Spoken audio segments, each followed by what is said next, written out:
আমি এই কাঠমুল্লা মৌলবীদেরকে জিজ্ঞেস করতে চাই, যদি আপনি আল্লাহদেরকে এতই মানে, যদি আপনি আল্লাহকে এতই ইবাদত করতে মানে হৃদয় থেকে ইচ্ছা, তাহলে पैगंबर मोहम्मद सल्लल्लाहु अलैहि वसल्लम এরা তো লাউড স্পিকারে আজান শুনে নামাজ পড়তে যেত না। এদেরকে মানে চিৎকার করে করে পুকারতে হবে, বোলাতে হবে, তারপরে এরা গিয়ে নামাজ পড়তে পারে। এরা কি জালি মুসলমান? এরা কি ইসলামের বিরোধী মুসলমান? এরা কি হারাম মুসলমান? এরা কি হারামি মুসলমান? আজকে যখন honourable supreme court of India একটা ডিসিমেল রেখেছে, তার ডিসিমেলটা এই মুসলমান কাঠমুল্লারা যদি ব্যারিকেড রাখতে পারছে না, যদি the honourable supreme court of India অর্ডারটা মানছে না, তাহলে তো এটা খোলার উচিত। কিন্তু মুসলমান এখন লাউড স্পিকার লাগানোর পরই মুসলমান হবে, সেটা এখন আমি বাঙাল এসে আমি বুঝতে পারলাম। আজানের অর্থটা আছে কি কারো দেবী দেবতা কোনো গুরুত্ব নেই, আমাদের আল্লাহ আর মোহাম্মদই শুধু গুরুত্ব। আপনি মুসলমান আছেন, আপনাকে শুনতে ভালো লাগছে, কিন্তু যারা হিন্দু আছে তাদের দেবী দেবতাকে আপনি কেন ছোট করছেন? যারা শিখ আছে তাদের দেবী দেবতাকে আপনি কেন ছোট করছেন? যারা অন্য অন্য ধর্মের লোক আছে তাদের দেবী দেবতাকে আপনি কেন ছোট করছেন? কে সংবিধান আপনাকে এই অথরিটি পজিশন দিয়েছে যা আপনি আজান মাধ্যমে আপনি তাদের দেবী দেবতাকে ছোট করবেন? সে কথা আমি সোজা বিকাশ রঞ্জন ভট্টাচার্যকে জিজ্ঞেস করছি যে আপনি তো একটা বিফ ফেস্টিভ্যাল করেছিলেন, তাহলে এই সুয়ারের মাসের ফেস্টিভ্যাল কখন করবেন? বিফ ফেস্টিভ্যাল তো আপনার খুব ভালো লাগলো, কিন্তু সুয়ারের মাসের ফেস্টিভ্যাল আপনাকে ভালো লাগছে না কেন?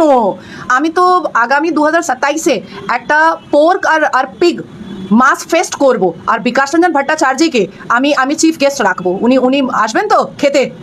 প্রথমেই যে প্রশ্নটা করব, লাউড স্পিকার, মসজিদ থেকে লাউড স্পিকার মাইক খোলা নিয়ে একেবারে রাজ্য রাজনীতি উত্তাল হয়ে রয়েছে, বিরোধীরা বিরোধিতা করছে। তারপরেও অনেকে বলছে যে মুসলিম রয়েছে, মুসলিমদের এতদিন আগে থেকে তো মসজিদের ওপর ছিল লাউড স্পিকার, তখন কারো প্রবলেম হয়নি, এখন কেন প্রবলেমটা হচ্ছে? আপনাকে পুরো পশ্চিমবঙ্গকে, আপনার ভিউয়ার্সকে বন্দে মাতরম, জয় মা কালী। লাউড স্পিকার তো হারাম। আপনি যখন কোরআনে পড়বেন, কোরআনে অনেক আয়াত আছে যে কোনো ডিজিটাল, কোনো টেকনোলজি আর সায়েন্সকে আমরা কখনো মান্যতা দিতে পারি না বিইং আ মুসলিম। একজন মুসলমান কি করে লাউড স্পিকার পক্ষে কথা বলছে সেটা আমি বুঝতে পারছি না। তারা কি জালি মুসলমান? তারা কি ইসলামের বিরোধী মুসলমান? তারা কি হারাম মুসলমান? তারা কি হারামি মুসলমান? সেটা আমি জিজ্ঞেস করতে চাই। আমাদের কোরআনে এই ফটো, এই স্মার্টফোন, টেকনোলজি, ক্যামেরা কিছুই আমরা ব্যবহার করতে পারি না। 1939-এ যখন প্রথমবার পণ্ডিত জওয়াহরলাল নেহরুর নেতৃত্বে যখন লাউড স্পিকার মসজিদের উপরে লাগানো হলো, তখন তো এই ইমাম মুয়াজ্জিনরা, তখনকার ইমাম মুয়াজ্জিনরা বলতো এই শয়তানের ডাব্বা আমরা লাগাবো না, এটা তো শয়তানের ডাব্বা। পণ্ডিত জওয়াহরলাল নেহরু কি করতে চান? ইন্দিরা গান্ধী কি করতে চায়? কি আমাদেরকে ইসলাম থেকে বিরোধিতা করার চেষ্টা করছে। আমরা কখনো কেউ আমাদেরকে মানাতে পারবে না কি আমরা লাউড স্পিকার লাগাবো। আজকে যখন the honourable supreme court of India একটা ডিসিমেল রেখেছে, তার ডিসিমেলটা এই মুসলমান কাঠমুল্লারা যদি ব্যারিকেড রাখতে পারছে না, যদি the honourable supreme court of India অর্ডারটা মানছে না, তাহলে তো এটা খোলার উচিত। দ্বিতীয় কথা, শুধু মসজিদ উপর থেকে লাউড স্পিকার সরছে না, হাঁটছে না, মন্দির উপর থেকে হাঁটছে, সেটা কেউ বলছেই না। আপনি বলুন একটাও ইন্টারভিউ আপনি নিয়েছেন, পাবলিক ইন্টারভিউ, কে হিন্দুরা এসে বলছে কেন হাঁটছে, কেন লাউড স্পিকার সরিয়ে সরাচ্ছে রাজ্য সরকার, সেটা তো হিন্দু বলছে না। কেন? সনাতনী, যা পিওর সনাতনী থাকে তাদের মনে থাকে কি আমাদের আধ্যাত্ম, আমাদের সংস্কৃতি, আমাদের সংস্কার, আমাদের হিন্দুত্ব, আমাদের পাঠ পূজা, আমাদের অধ্যায়, সেটা লাউড স্পিকার পড়ুক না পড়ুক আমরা হিন্দুই থাকবো। কিন্তু মুসলমান এখন লাউড স্পিকার লাগানোর পরই মুসলমান হবে, সেটা এখন আমি বাঙাল এসে আমি বুঝতে পারলাম, না হয় আমি বুঝতে পারতাম না। মৌলবীরা যারা আছে তারা বলছেন আজান লাউড স্পিকারে হলে সমস্যা কোথায়? না, আমি এই কাঠমুল্লা মৌলবীদেরকে জিজ্ঞেস করতে চাই যে যদি আপনি আল্লাহদেরকে এতই মানে, যদি আপনি আল্লাহকে এতই ইবাদত করতে করার আপনার মানে হৃদয় থেকে ইচ্ছা আছে, তাহলে पैगंबर मोहम्मद सल्लल्लाहु अलैहि वसल्लम, হযরত ইউসুফ, হযরত ইব্রাহিম, হযরত আলী, এরা তো লাউড স্পিকারে আজান শুনে নামাজ পড়তে যেত না। এরা তো উইদাউট লাউড স্পিকার আজান শুনে চলে যেত।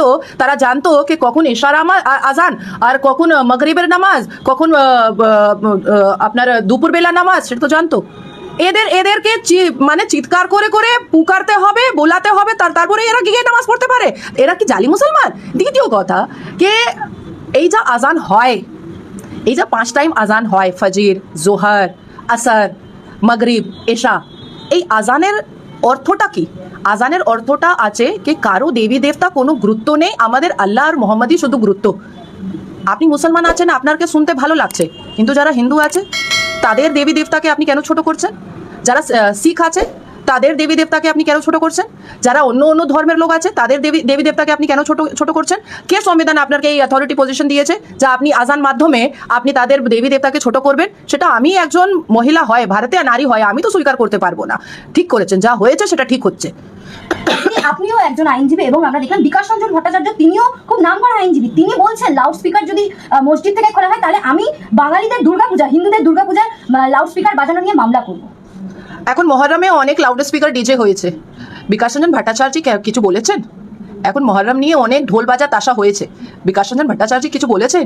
এই চাঁদ রাতে যখন এক মাস রোজা রেখে এরা যখন চাঁদ রাতে করে, চাঁদ রাতে মুন্নি বদনাম হুই, কুন্ডি মত খড়কাও রাজা, সিধা अंदर आओ রাজা, বেবি ডল মে সোনে দি, এইসব তো চলে চাঁদ রাতে পুরো ঈদ, এক সপ্তাহ ডিজে বাজে আর এই সব নোংরা নোংরা গানা বাজে মুসলমান মহল্লাতে। তখন বিকাশ রঞ্জন ভট্টাচার্য কিছু কিছু বলেছেন? দ্বিতীয় কথা, আমি সোজা বিকাশ রঞ্জন ভট্টাচার্যকে জিজ্ঞেস করছি যে আপনি তো একটা বিফ ফেস্টিভ্যাল করেছিলেন, তাহলে এই সুয়ারের মাসের ফেস্টিভ্যাল কখন করবেন? বিফ ফেস্টিভ্যাল তো আপনার খুব ভালো লাগলো, কিন্তু সুয়ারের মাসের ফেস্টিভ্যাল আপনাকে ভালো লাগছে না কেন?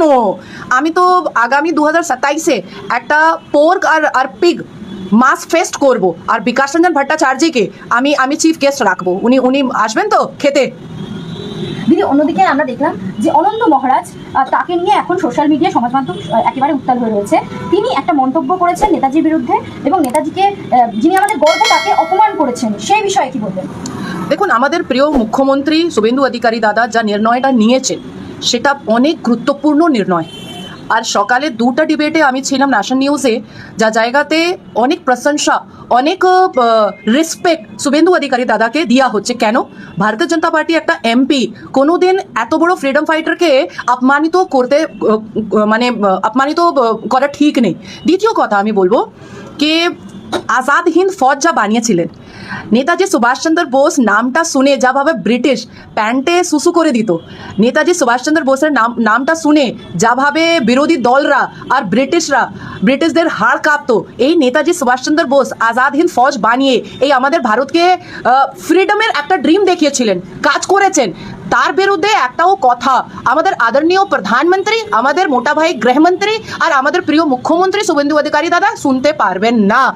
একটা কথা আমার বলার ইচ্ছা আছে, এই যে বিজেপি এমপি অনন্ত মহারাজকে যা কেড়ে নেওয়া হলো, তার ডিমান্ডটা তো বিকাশ রঞ্জন ভট্টাচার্যকে করার উচিত ছিল। কেন? লেফট ফ্রন্টে তো ফরওয়ার্ড ব্লক আছে, আর ফরওয়ার্ড ব্লক যা ফাউন্ডার আছে তিনি তো নেতাজি সুভাষচন্দ্র বোস। কমিউনিস্ট পার্টিতে সিপিএম আছে, সিপিআইএম আছে, আইসা আছে, অনেক কিছু আছে, ফরওয়ার্ড ব্লক আছে। তাহলে এই চারজন যা গ্যাং আছে তারা কেন ডিমান্ড করলো না? তারা কেন মাঠে নামলো না? তারা কেন ডেপুটেশন দিল না? তারা কেন কেস করলো না? তারা মুখ থেকে একটাও কথা বেরোলো না যে এই একজন ভারতীয় জনতা পার্টি এমপি কি করে নেতাজি সুভাষচন্দ্র বোসকে অসম্মানিত করতে পারে? সেটা বলার দরকার ছিল। মানে তাদের চোখে এখন নেতাজি সুভাষচন্দ্র বোস কোনো গুরুত্ব থাকলো না, কোনো রেসপেক্ট থাকলো না, কোনো মানে একটা উঁচু স্তর যা থাকে সেটাও থাকলো না। এবার নেতাজি সুভাষচন্দ্র বোস হোক আর মোহনদাস করমচাঁদ গান্ধী হোক, ইন্দিরা গান্ধী হোক, সবাই সম্মান ভাজপাকেই দিতে হবে। কেন? এরা শুধু জর্জ সোরসের কথা বলছে, এরা শুধু রেডিকাল ইসলামিস্ট কথা বলছে, এরা শুধু হাফিজ সঈদ মাইন্ডসেটটা রাখছে, এরা শুধু লস্করে তৈয়বা আর জৈশে মোহাম্মদের কথা বলছে। এদের পাশে আমাদের ভারতের যা ফ্রিডম ফাইটার আছেন, যা গুরুত্বপূর্ণ যা নেতারা আছে, তাদের কোনো সম্মান এদের চোখে আর থাকলো না।